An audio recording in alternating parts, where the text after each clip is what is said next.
Dans l'herbe grasse du printemps, les pouliches du haras croquent la vie, insouciantes et joueuses. Talia et Alcantara auraient pourtant tout lieu d'être sur leur garde. Elles sont marquées dans leur chair, même si les blessures ont cicatrisé.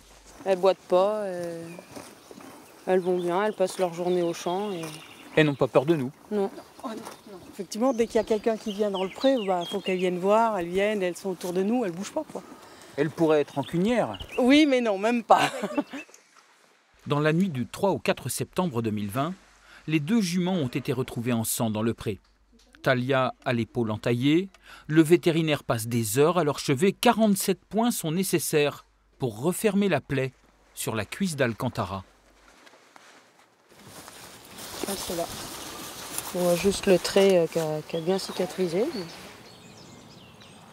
Pour vous, il y a la main de l'homme là. Ah oui, oui.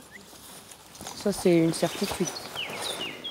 Les gendarmes se sont aussitôt rendus sur place. Le monde du cheval est alors en état de choc et la gendarmerie redouble d'efforts. Un groupe d'experts est même constitué pour appuyer les enquêteurs partout en France. 6 mois ont passé. À Barenton, l'enquête fait du surplace et l'agression demeure inexpliquée. Pourquoi c'est tombé sur nous? Pourquoi on a fait ça juste à ces deux juments? Pourquoi... Voilà, qu'est-ce qui passe par la tête des gens dans ces moments-là? Je ne sais pas. Il faut quand même avoir envie de venir en pleine nuit, au milieu d'un pré où il y a plein de chevaux en même temps. Pour moi, déjà, c'est des gens qui s'y connaissent un minimum. Vous aimeriez comprendre, en fait? Ouais. En 2020, la gendarmerie nationale a recensé 500 signalements en France. Mais souvent, les agressions n'en étaient pas. Les chevaux se blessent parfois tout seuls. Mais que dire de ces photos glaçantes, de ces atroces mutilations? Gestes de déséquilibrés, actes de vengeance, secte, c'est le mystère.